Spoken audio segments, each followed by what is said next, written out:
గీతాంజలి ఆత్మహత్యకు TDP Janasena social media వేధింపులే కారణమన్నారు రాష్ట్ర హోంశాఖ మంత్రి తానేటి.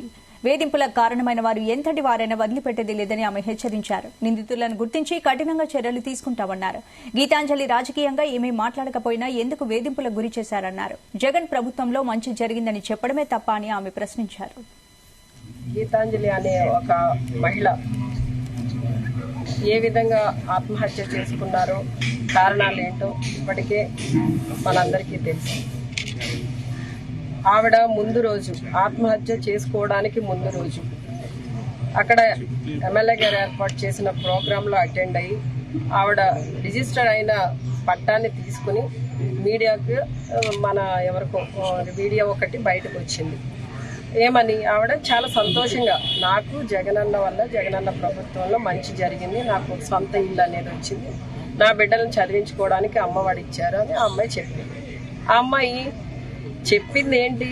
తనకి జరిగిన మంచిని లబ్ధిని చెప్పిందే తప్ప ఏ ఒక్క రాజకీయ పార్టీని కానీ ఏ ఒక్క రాజకీయ నాయకుడిని కానీ విమర్శ చేయలేదు. ఇప్పుడు ఆ అమ్మాయి చేసిన తప్పు ఏంటి? అందులో ఏదైనా తప్పు కనిపించిందా? ఇప్పుడు మనం కూడా ఇక్కడ 4 మంది ప్రజలు ఉన్నారు. ఆ ప్రజలందరూ కూడా వారికి జరిగిన మంచిని చెప్తా ఉంటారు. ఒకవేళ ఎవరికైనా ఏదైనా వాళ్ళ అవసరాలు తీరలేదు అని అడుగుతూ ఉంటారు, ఇది కావాలండి, ఇది చేసి పెట్టండి అని. తప్పేం లేదు కదా అందులో. దాన్ని అంతగా ట్రోల్ చేయవలసిన అంత అవసరం ఏమొచ్చింది? ఈ తెలుగుదేశం నాయకులకి, జనసేన నాయకులు ఏదో ఒక ఆ అమ్మాయిని ట్రోల్ చేస్తూ ఆ అమ్మాయి మాట్లాడిన దానికి రకరకాలుగా వక్రీకరిస్తూ పెడార్థాలు తీస్తూ ఆ అమ్మాయిని మానసిక క్షోభకి గురి చేసి ఆ అమ్మాయి ఫోన్కే డైరెక్ట్ గా కాల్స్ చేసి ఇబ్బంది పెట్టి కొన్ని మెసేజ్లు పెట్టి అలా అంత దారుణంగా చేయవలసిన అవసరం ఏముందో నాకు అర్థం కాలేదు. అంటే ఈ రోజున వాళ్ళు ఏం చేస్తున్నారో కూడా వాళ్ళకి తెలియని పరిస్థితి. ఒక భయంకరమైన ఫ్రస్ట్రేషన్కి లోనైపోతున్నారు.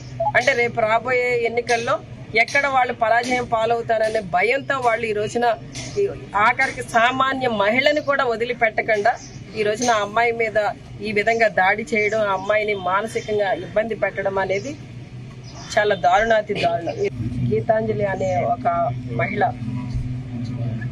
ఏ విధంగా ఆత్మహత్య చేసుకున్నారో కారణాలు ఏంటో ఇప్పటికే మనందరికీ తెలుసు.